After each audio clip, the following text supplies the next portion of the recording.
আওয়ামী লীগের দাফন কাফন সব কিছু নাকি দিল্লির মাটিতে হয়ে গেছে। আর এটা বলেছে আমাদের দেশের স্বরাষ্ট্রমন্ত্রী সাহেব। আপনাকে শ্রদ্ধা এবং সম্মান ভালোবাসা সবটুকু দিয়েই আমি একটা কথা বলি, আপনি আওয়ামী লীগকে নিষিদ্ধ করুন আর আরেকটা দলকে আপনি শক্তিশালী করুন, সেটা সম্পূর্ণ আপনাদের বিষয়। কারণ দেশ পরিচালনা করবেন আপনারা, দেশ চালাবেনও আপনারা, আর আপনারাই করবেন শেষে কামড়াকামড়ি। আর এই কামড়াকামড়ির বলি কিন্তু সাধারণ জনগণই প্রতিনিয়ত হচ্ছে। আজ আওয়ামী লীগের দাফন আপনি দিল্লিতে করে দিলেন, আর আপনি স্থান দিলেন তাদেরকে যারা বাংলাদেশ নামক দেশ হোক তাদেরকে।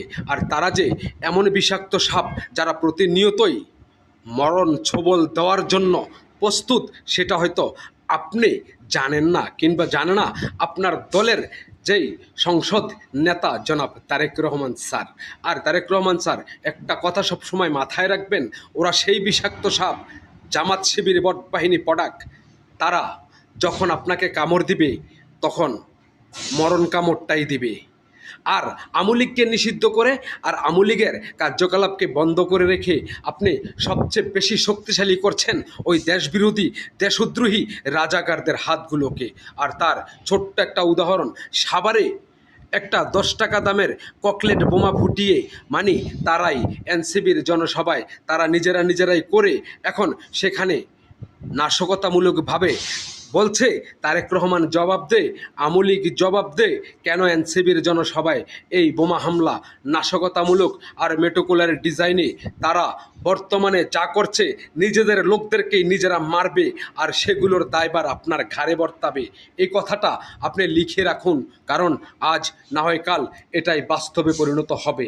আর একটা কথা না বললেই নয়, আমাদের এই বিএনপিতে থাকা একজন সম্মানী ব্যক্তি এবং পুরাতন রাজনীতিবিদ দুদু সাহেব যখন ৭১ নিয়ে কথা বলছে, তখন কিন্তু ওই বটবাহিনীর পটাক তেলে আর বেগুনে জ্বলে উঠেছে। আমরা একটু দৃশ্য দেখি। চোরের মার বড় গলা, একটা কথা আছে না? এইসব কথা ফুলঝুরি দিয়ে টকশো হয় না। না, আমি ছোটবেলার বাইরে কথা আপনি কি বলতে চান? এই চুপ করেন। একাত্তরের কথা আনলেন কেন আপনি এখানে? আমি ৭১ মিথ্যা না, কি শুনাই? এই ৭১ মিথ্যা না, তোর মিথ্যা না। ৭১-এর উপরে এই দেশ। তাদেরকেই প্রশ্রয় দিচ্ছেন যারা ৭১কে অস্বীকার করে এখন অবধি বাংলার স্বাধীন মাটিতে দাঁড়িয়ে। আপনারা তাদেরকেই প্রশ্রয় দিচ্ছেন যারা আপনাদের ঘাড়ের রগ ছিঁড়ে রক্ত চুষে খাবে তাদেরকে। তাই জনাব তারেক রহমান এই জামাত শিবির বটবাহিনী পডাক থেকে সাবধান থাকবেন, ওরা মরণ ছোবল দেওয়ার জন্য তৈরি হচ্ছে।